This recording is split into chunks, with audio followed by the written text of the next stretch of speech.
Okay, here's a quick video to show how you can run the Helix with speaker models that are running for your front of house sound out of your XLR outputs, and at the same time you can run 1/4-inch outputs to a guitar amplifier with no speaker modeling on the guitar amplifier output.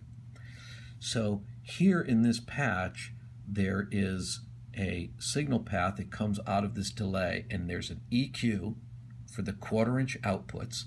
If I take this joystick and navigate over to the 1/4-inch outputs, we could show this is the 1/4-inch outputs on the back of the Helix. Now I can go down. These are the XLR outputs. These XLR outputs have this cabinet model on the XLR outputs. I have a looper here. I'll play some audio through the Helix. Right now, the Helix is 1/4-inch outputs are plugged into the effects return of a tube amp. If I take this action button and I click it, it says use joystick to move block. I can move this block up,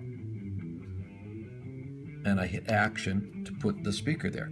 Now you can hear that I just moved the speaker emulation from the XLR outputs to the 1/4-inch outputs.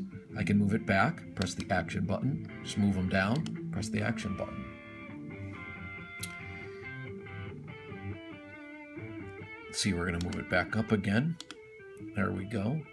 Now here I have this boost EQ, and what I have is an EQ for the 1/4-inch outputs and a separate EQ for the XLR outputs. And when I touch the foot switch, it's switching between the two EQs. So when I activate this, I have a level control here.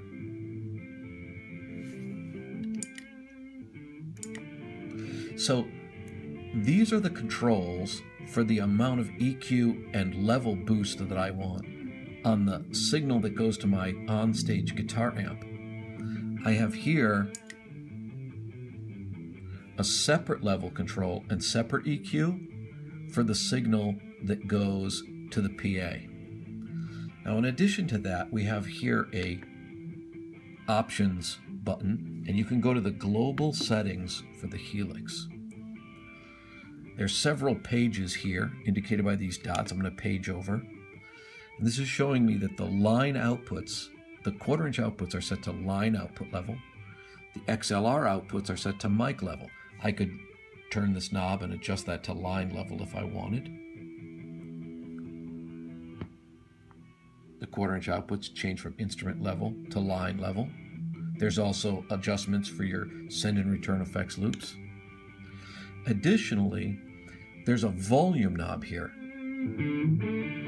And this is set currently to control only the 1/4-inch outputs. The XLR outputs are not controlled by the volume knob. I'm going to press the home button to go back to the original display here. So this means that when I adjust this volume knob, I'm adjusting only the 1/4-inch outputs that would go to my stage guitar amp. The XLR output volume remains constant, so the sound man is able to make the adjustment he needs without being affected by the adjustments I make. You can choose whether you want to have your cabinet models on the 1/4-inch or on the XLR. You could switch them back and forth. You could also put a cabinet model on both outputs if you chose. So that's how you use the Helix to get a separate stage level and house level, each with its own cabinet models, EQ, and volume control.